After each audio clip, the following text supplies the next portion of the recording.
Alleluia, Alleluia, Alleluia, Alleluia.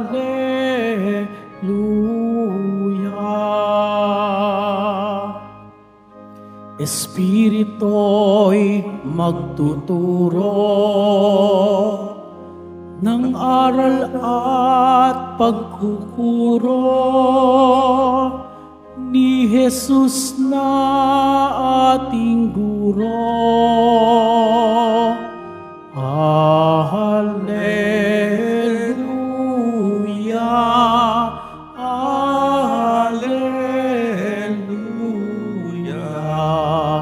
Alleluia, Alleluia.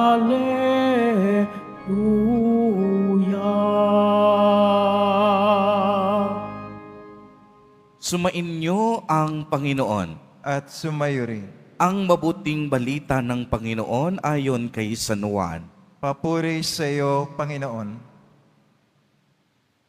Nang muling napakita si Jesus sa mga alagad niya at nang makakain sila, tinanong ni Jesus si Simon Pedro, "Simon, anak ni Juan, iniibig mo ba ako nang higit kaysa mga ito?" "Opo, Panginoon, nalalaman ninyong iniibig ko kayo," tugon niya. Sinabi sa kanya ni Jesus, "Pakanin mo ang aking mga batang tupa." Muli siyang tinanong ni Jesus, "Simon, anak ni Juan, iniibig mo ba ako?" Sumagot si Pedro, "Opo, Panginoon, nalalaman ninyong iniibig ko kayo." Ani Jesus, "Pangalagaan mo ang aking mga tupa." Pangatlong ulit na tinanong siya ni Jesus, "Simon, anak ni Juan, iniibig mo ba ako?" Nalungkot si Pedro sapagkat maikatlo siyang tinanong, "Iniibig mo ba ako?" At sumagot siya, "Panginoon, nalalaman po ninyo ang lahat ng bagay. Nalalaman ninyong iniibig ko kayo." Sinabi sa kanya ni Jesus, "Pakanin mo ang aking mga tupa." Tandaan mo, noong kabataan mo pa, ikaw ang nagbibihis sa iyong sarili at lumalakad ka kung saan mo ibig. Ngunit pagtanda mo, iuunat mo ang iyong mga kamay at iba ang magbibihis sa iyo at dadalhin ka kung saan hindi mo ibig. Sinabi niya ito upang ipakilala kung paano mamamatay si Pedro at sa gayoy mapaparangalan niya ang Diyos. Pagkatapos, sinabi sa kanya ni Jesus, "Sumunod ka sa akin." Ang mabuting balita ng Panginoon.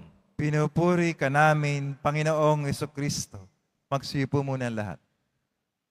Magandang umaga po sa inyong lahat, mga kapatid kay Kristo.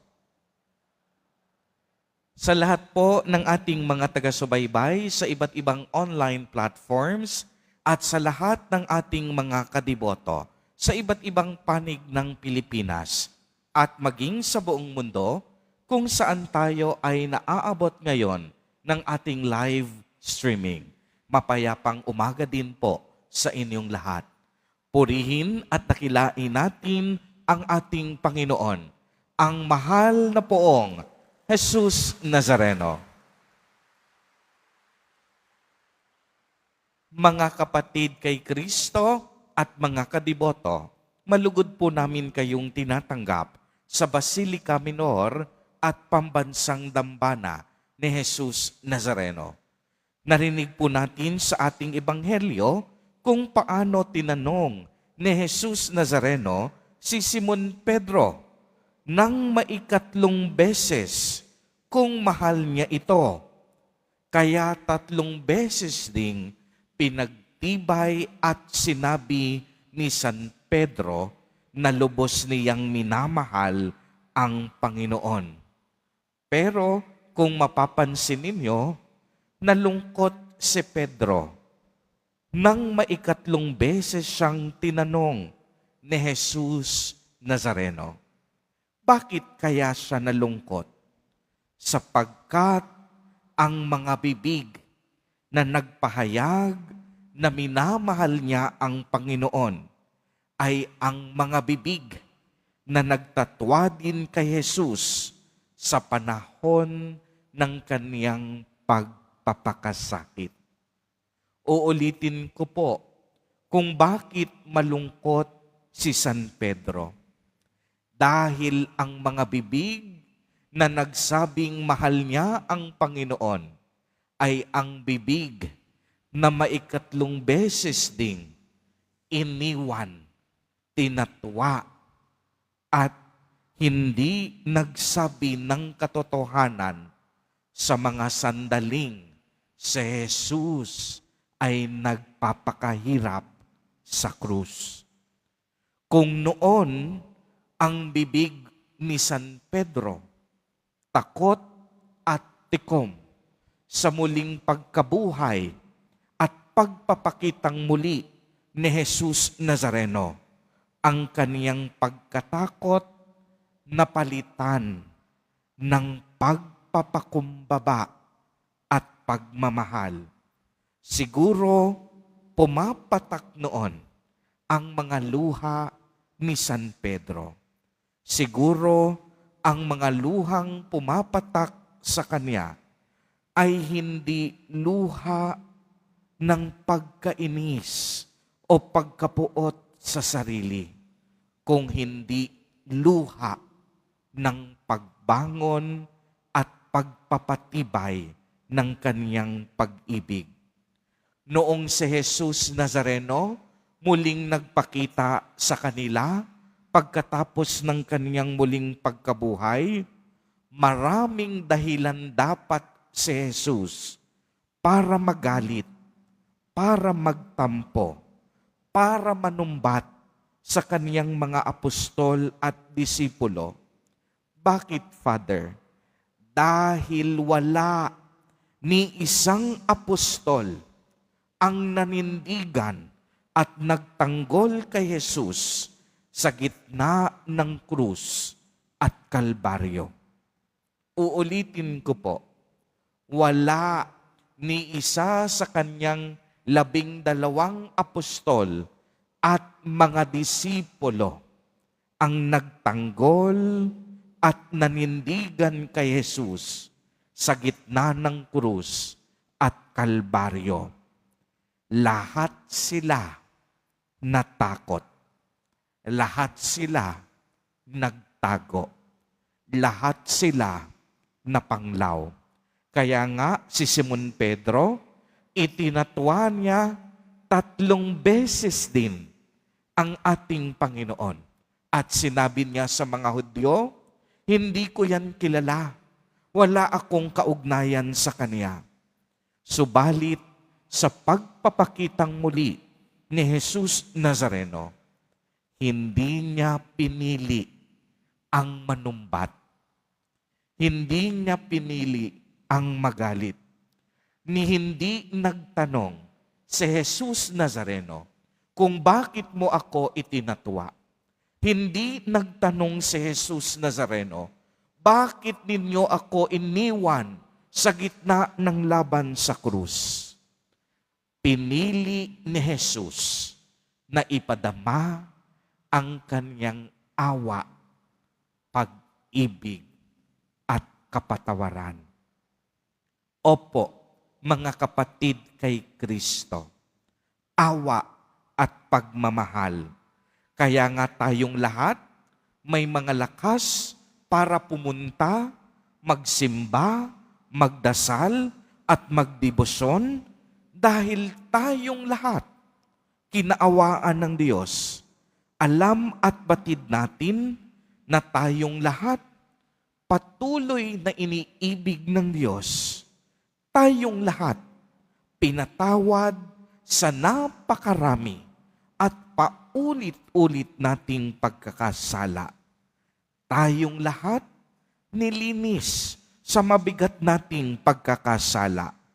Kaya nga po sa bawat pagdiriwang ng banal na Eucharistia, ito ay isang buhay na paalala sa atin na lahat tayo ay nabubuhay dahil sa awa at pagmamahal ng Diyos. Wala ni isa sa atin ang hindi kinaawaan at minahal ng ating Panginoon. Di po ba't ayan din ang dahilan kung bakit kahit gaano kahirap ang pumunta dito sa dambana at tahanan ni Jesus Nazareno, kahit pumila ng pagkahaba-haba, kahit mainitan at magsiksikan, kahit gumising sa umaga, kahit maglakbay mahigit 2 o 3 oras, pupunta tayo sa tahanan ni Jesus Nazareno dahil nararamdaman natin ang kaniyang awa at umaagos ang kaniyang pagmamahal. Kaya ang mga nakadama ng awa at pagmamahal ng Diyos, itaas ang kamay at pumalakpak ng malakas.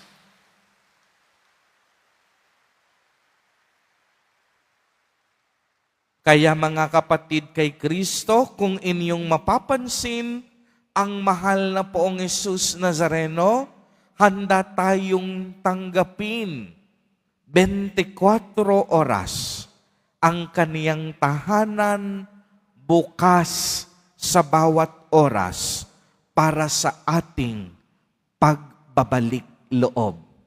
Ang tahanan ni Jesus Nazareno, hindi nagsasara ang pintuan sa mga taong nais humingi ng tawad at makipag-usap sa Kanya. Dahil para kay Jesus, hindi mahalaga kung ilang beses tayong nadapa at nagkamali. Ang mahalaga para sa ating Panginoon, kung ilang beses tayong bumangon at nagbalik loob. Uulitin ko po sapagkat ito'y napakahalaga para kay Jesus Nazareno. Hindi mahalaga kung ilang beses tayong nadapa at nagkamali. Ang mahalaga sa Kanya, kung ilang beses tayong bumangon, umasa, nagtiwala, at nagbalik loob sa Kanya. At sa pagbabalik loob natin kay Jesus Nazareno, kagaya ng mga apostol, kagaya ni San Pedro, madadama natin ang tunay na kaginhawahan. Pagmasdan ninyo ang nangyari sa Ebanghelyo. Ang dating duwag na si Simon Pedro ay napalitan ng isang matapang, mapagmahal at masunuring Pedro. Kaya naman, inatasan siya ni Jesus Nazareno na pakainin at pastulan ang kaniyang mga tupa.